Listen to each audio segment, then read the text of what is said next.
Well, hello there and welcome to Travels with Geordie. If this is your first visit, my name is Peter Knowles and I live on this classic wooden motor cruiser here in Victoria, British Columbia, along with my lovely girlfriend Andrea and the loving memory of my pup Geordie, all the while fixing it and others up for some pretty ambitious cruising. If that's the sort of thing you might find interesting, please consider sticking around and subscribing. I'd love to have you.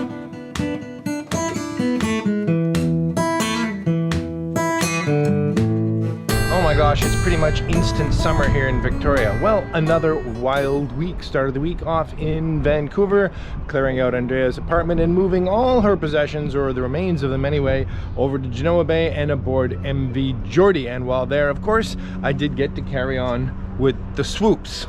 Let's see how that went.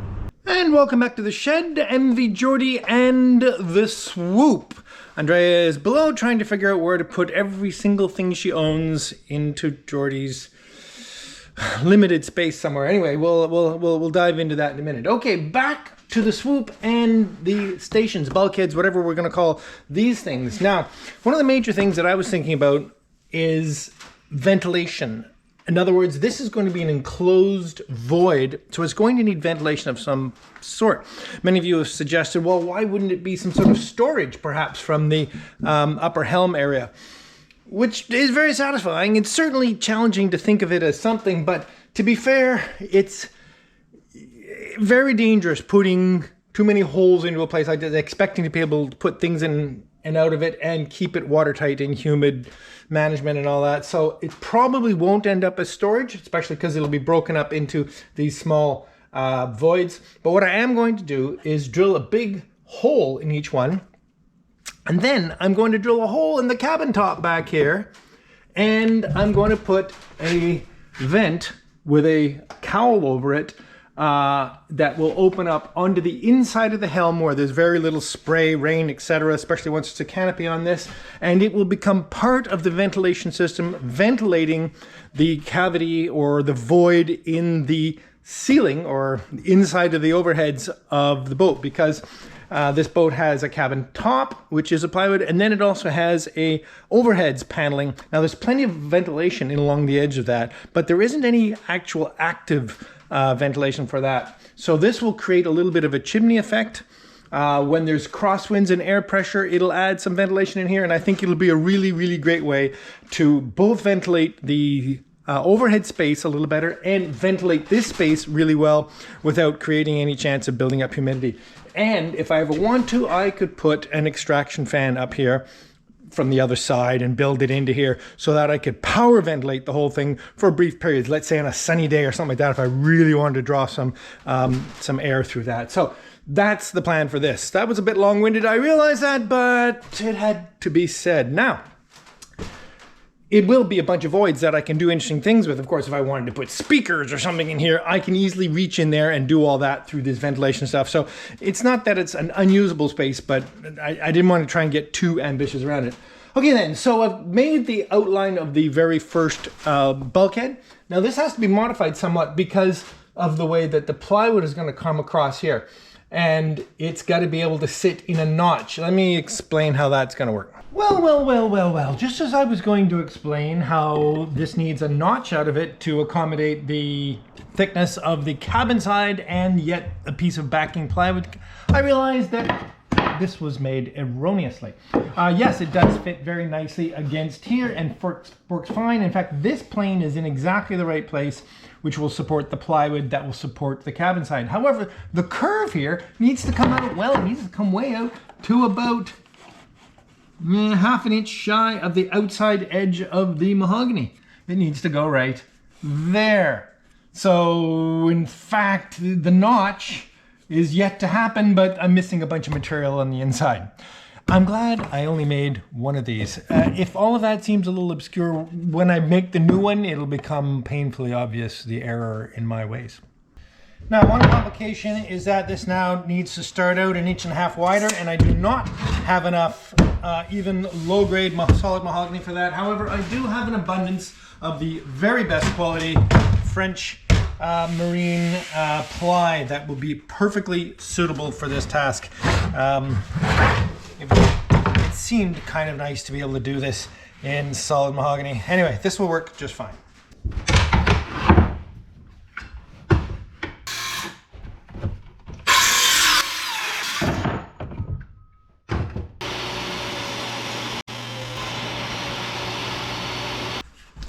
Now, this is the section that is the correct width at 7 inches, and then the notch comes out here somewhere to make this curve. So I'm just gonna cut this little corner out to begin with so that I don't have to scribe too much of it to the cabin top.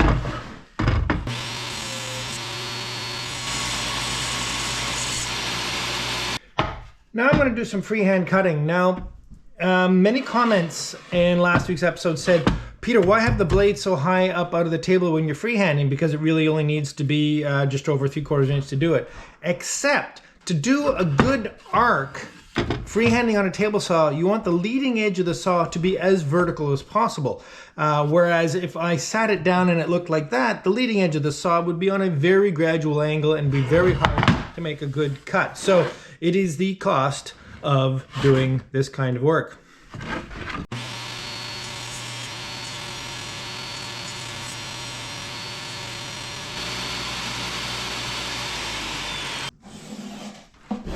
Now I realize these aren't vertical, they're perpendicular to the deck, but that's just fine. It also means that my scribing the bottom makes it a lot simpler because the scribe is also then perpendicular to the deck.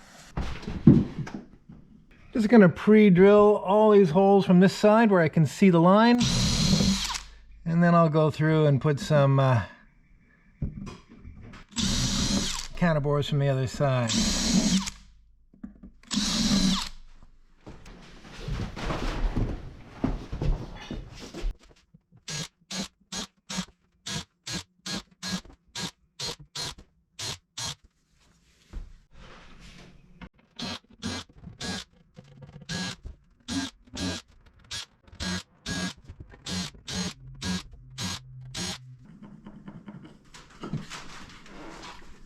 Now, bearing in mind now that the curve now comes to this outside line, I have to start way out here and still land at that same location up there with a bit more slopage. I'm gonna say about like that.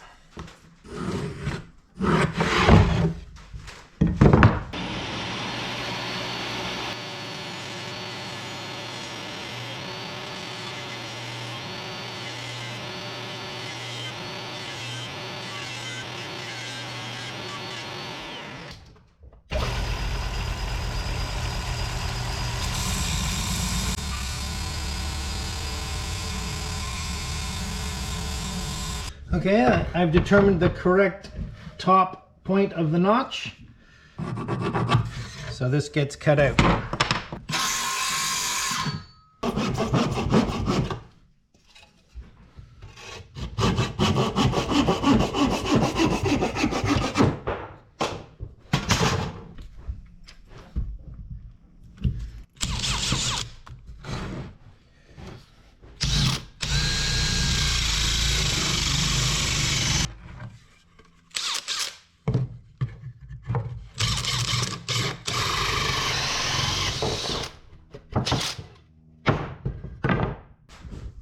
And then everybody's favorite, or at least mine.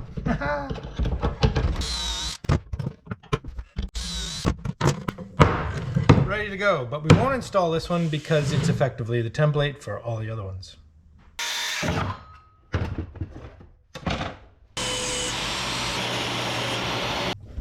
Okay, so I'm kind of getting into production line mode here a bit of all the basic sizes I need.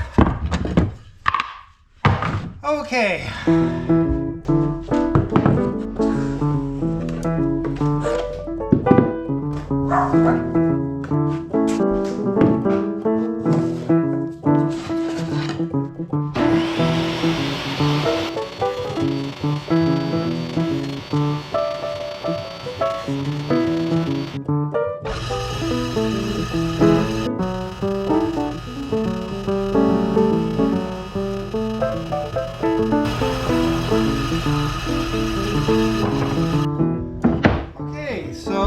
Scribed, and the top is marked where it meets the plywood edge there.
very, very pleased with these little bulkheads. I still have to make 4 more for the port side. It takes a little longer to make these than I had hoped, but no harm. Let's get on with it.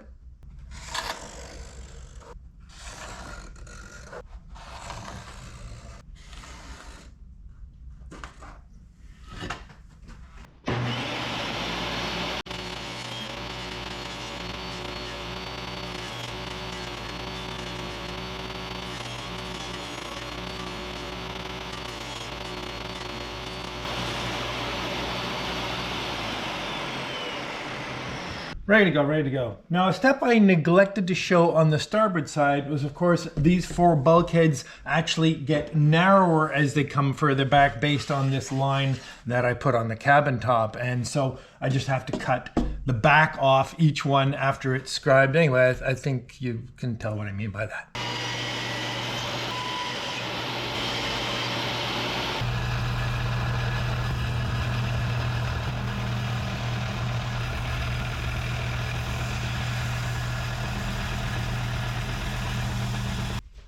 Right now, the curve is somewhat different on the port side. It flattens out a lot sooner to this mark here, and the notch comes quite a bit higher. There, that 1/2 inch and this 1/4 inch is that 3/4 inch difference on the left and the right. Draw that arc there.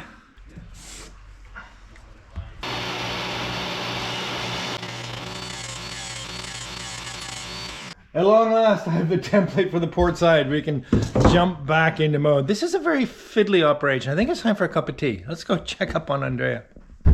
How's the big move-in going? Frida. Okay. It's going okay? Yeah. Under control, sort of? I think so. This is the result of... Under control. Under control. Yeah. How much stuff did we bring aboard Geordie yesterday? 11 boxes and about as many garbage bags. Garbage bags of stuff and plus some other stuff. And you've really whittled it down. Yeah. Stuff is put away. Fortunately, Geordie does have a fair amount more storage space than Poem, no doubt. Yeah. Yeah. A little easier? A little bit. A little bit. Anyway, so we've allocated most of the forecastle for all this new stuff, and you found a way to get it mostly in there. I think so. Yeah. How's Frida managing? She's okay. Hear the growling? Yeah. Sorry. Could be a baby.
Time to install these. Now I am going to bond these with PL to the cabin top and the insides of this plywood because of course there's no extra fiberglass here, so a little extra strength here wouldn't hurt, but just a little drizzle, nothing too severe.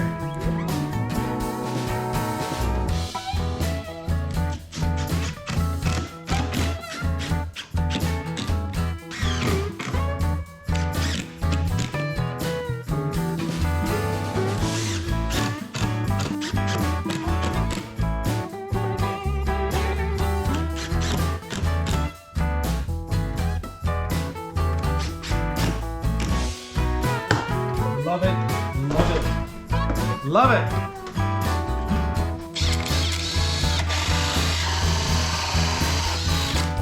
There we go.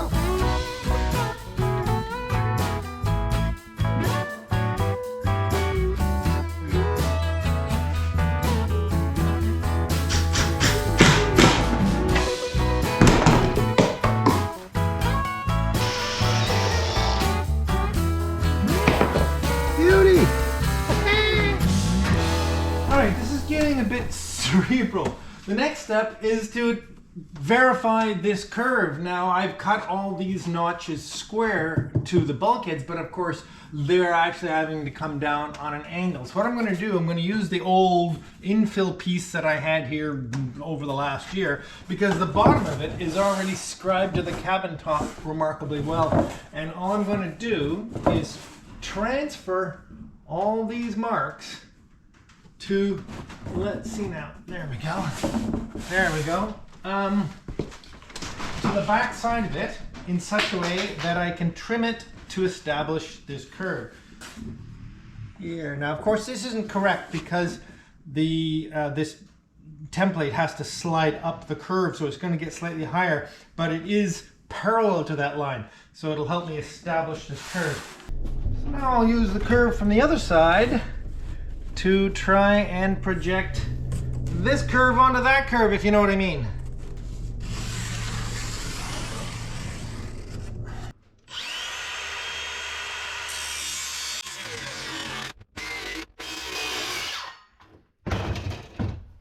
All right, see how that looks.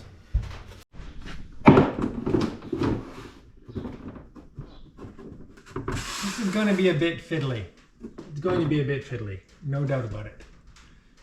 Okay, I've got it close, but I'm not happy with the technique. So what I'm going to do is scribe it to the back side of this, like this, basically making sure it's square, and then confirm that I'm the same height from the deck, and there we go.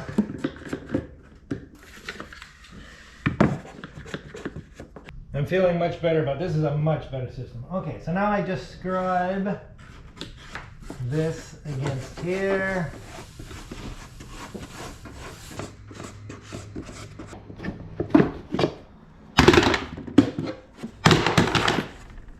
And that really easy to see line is exactly what I need.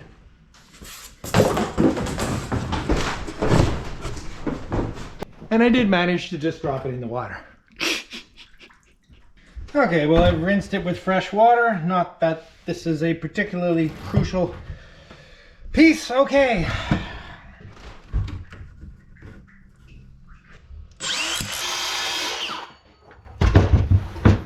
There we go. All right, then, well, offering it back up to my bulkheads, lined up where it's supposed to be, here and here and here, I can see I have some tiny nicks to make here. Well, that works out quite well, actually. All right, this is all easily done with the fine tool.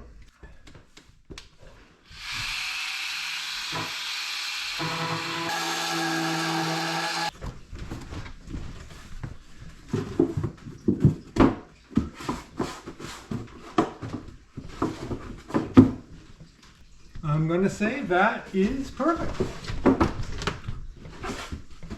And now this becomes the template for the plywood that goes here.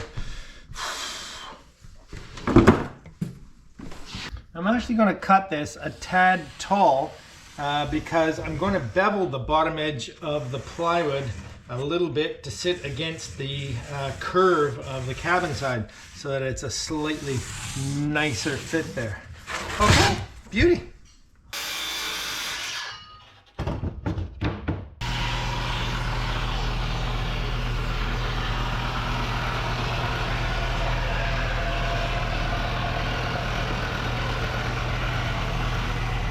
Okay, with the bevel on the bottom, that actually fits in there. It's almost locked in. I'm so pleased with it. Now, it has exposed another problem. Now, of course, I'm going to put all those little yellow cedar strips down along here to this edge, which will follow this curve, and that will be perfect. However, once that's done, there will be there'll be a gap under here. And the idea was to fiberglass across the deck, up this, across this, down, across this, and across this. So this was one complete monolith of fiberglass. That sounds like me, doesn't it? That's just my favorite sort of thing. Anyway, the idea being that when the new mahogany cabin side comes in, it'll just fit into this space and we don't have to worry about it being completely waterproof. I will of course seal it and do the very best I can, but this will stand on its own as a waterproof enclosure. So I need to put a little bottom on this, a little soffit, so to speak. The trick is I could put a piece of like lightweight mahogany in there that can make this curve, but to make it match the curve perfectly, it's better that I put it onto this piece in advance and then install it. So let's get this back off of here and do that, yeah. Okay, so I have this nice 1.5 inch, which is the right size, by 1/4 inch sapele mahogany, which will go on there just fine. The trick is fastening it. This is only 1/4 inch thick. So getting a nail, certainly a screw. Let me start thinking about this. If I put this on here like this.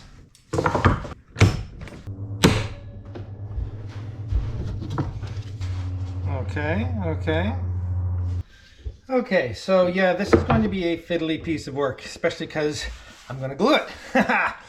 And, well, yes, indeed, it's going to be a mess. Okay.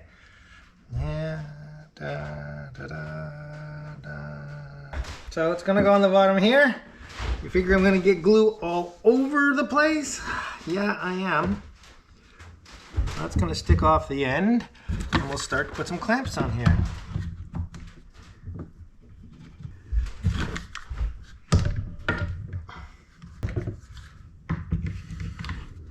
This may be wildly optimistic, but I'm going to try and hold this together with 23 gauge pins.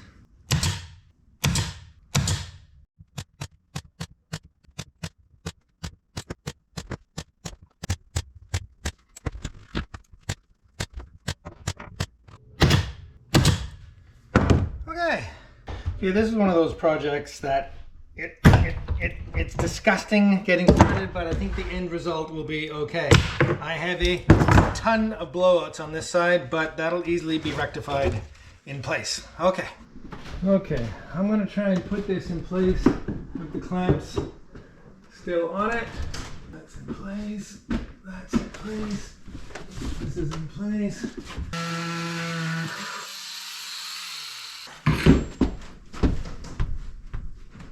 Very nice. Okay, so it comes off again. We apply more glue.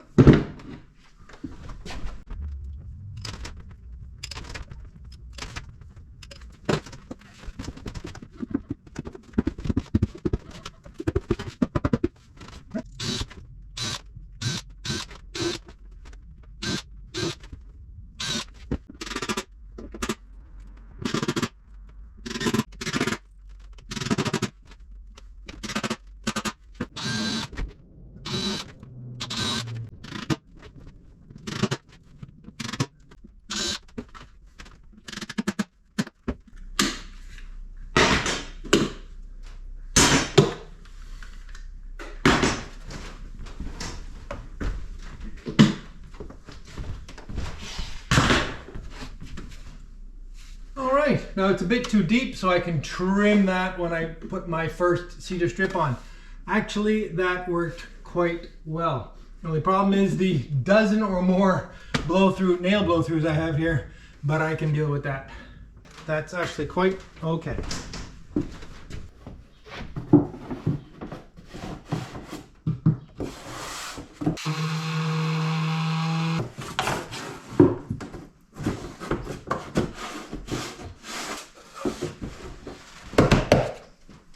You know, I'm sort of starting to see why perhaps this boat didn't actually have a swoop from new.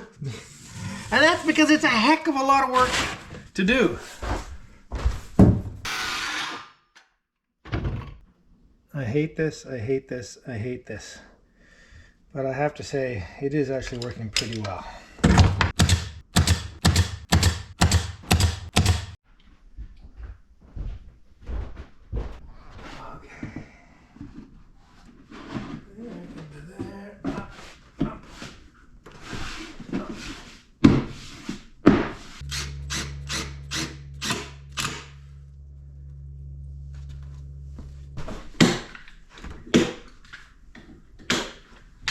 Okay.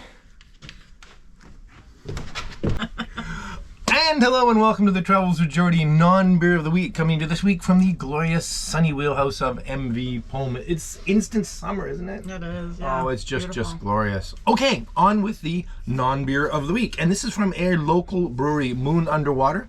And I've already forgotten what it is. It's the Dark Side of the Moon IPA in de-alcoholized or 0 or 0.5 or something like that. You know, it's 0. I think it's 0? Yeah. Excellent. All right, we haven't tried this. We'll see what we think of this. Well, we've just discovered, actually, that we picked the Oh boy. absolute worst month of the year to have a dry month, and that is because this is the month that has today in it. Today being St. Patrick's Day. right. And St. Patrick's Day is normally a pretty big thing for me. And for you? Yeah. Yeah. Anyway, so my first dry St. Patrick's Day ever. Oh, look, the second pour is dry. You know what? We're just going to split from this glass and let that other one just enjoy itself. Dark Side of the Moon from Moon Underwater here in Victoria. Let me know what you think. Okay. No, you go first. I kind of love the color. Oh, it's not bad. It's not bad. I don't know if you'll like it because it's not as bitter as you like. Actually, that's pretty good. Yeah, it's that's quite amongst the best near beers. Wow, that's really not bad at all. Fabulous. Okay, let's get on some paperwork. Okay. Could you help me out with last week's winner of a Travels with Geordie t-shirt? Yeah. So last week's winner is Kevin Foth. 4081. Yeah, just in case. Kevin Foth 4081. Just in case there's another one. In case there's two of you. Cheers, congratulations, Kevin, and I'm assuming your name is Kevin. Get hold of me. We'll make sure you get your shirt. We would love to thank a few gentlemen who have sent us some lovely gifts through the Amazon wish list. The first, from Douglas Young, is one of these sets of plastic razor blades. Ever considered? No, definitely not for shaving. I've always been curious about these. I'm mostly interested in them for cleaning up butyl tape and other sorts of sealants and things around the boat where you do not want to scratch the finish too much, but you want to be able to. Anyway, I'm quite curious. Never had one of these, and I'm thrilled to have them now. Can you think of a use for these at all? I'm just no. Okay. Thank you though. Also, from Bob M, this is 3M double-sided sticky tape. It seems like a pretty mundane thing, but actually, I have quite a few uses for these. One of the most important. I haven't told you yet, so if you come up with it, that'll be amazing. Well, I know you can use that to keep clothes on when it's. Well, there we go. We have tons of uses.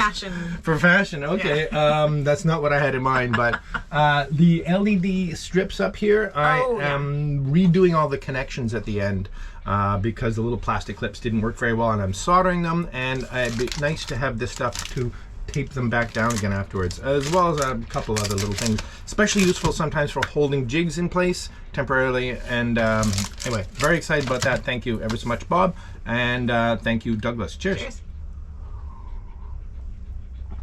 It being St. Patrick's Day, I can't think of a word of the week, can you, that's strictly St. Patrick's Day. So for the first time ever, anything to do with St. Patrick's Day will do just fine. I'm sure you can all think of something. Yeah. Slancha or Faith and Begora or green beer or whatever suits you. Oh, if anything in Gaelic. Anything in Gaelic will also be top marks. Yeah. But seeing as I pick at random, it's hard to say. But anyway, see you all next week. Cheers. Cheers.